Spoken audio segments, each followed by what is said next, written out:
दिन बस गेल तू हमारा दिल में ये जान गे जहिया से हमें देख लियो तोरा रील में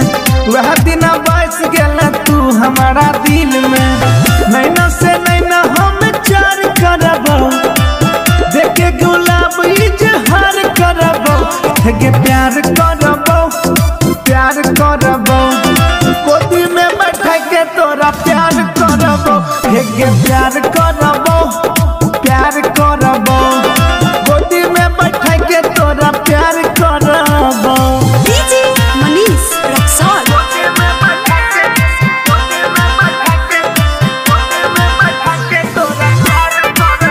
happy recording studio बंदेरा।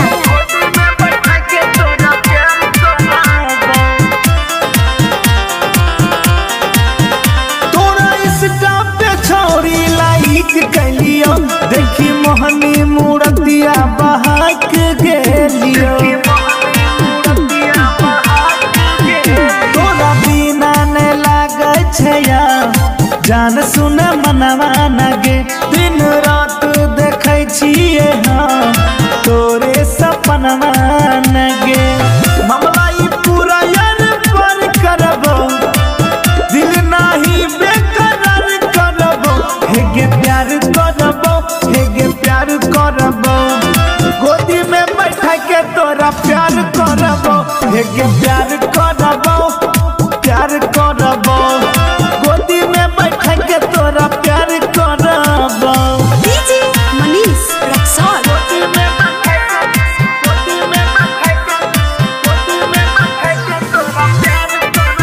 Happy recording studio बंदेरा।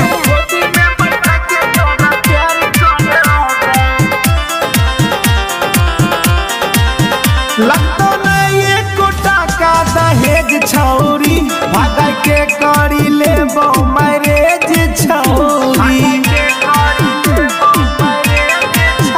हुडू आशीष विक्रमता के बात चाहे माने न मान अब कर दिलियो गे तोरे नाम अपन ई दुनिया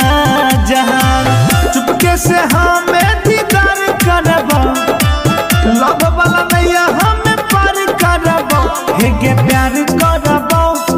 प्यार करबो गोदी में बैठा के तोरा प्यार करबो हेगे प्यार करबो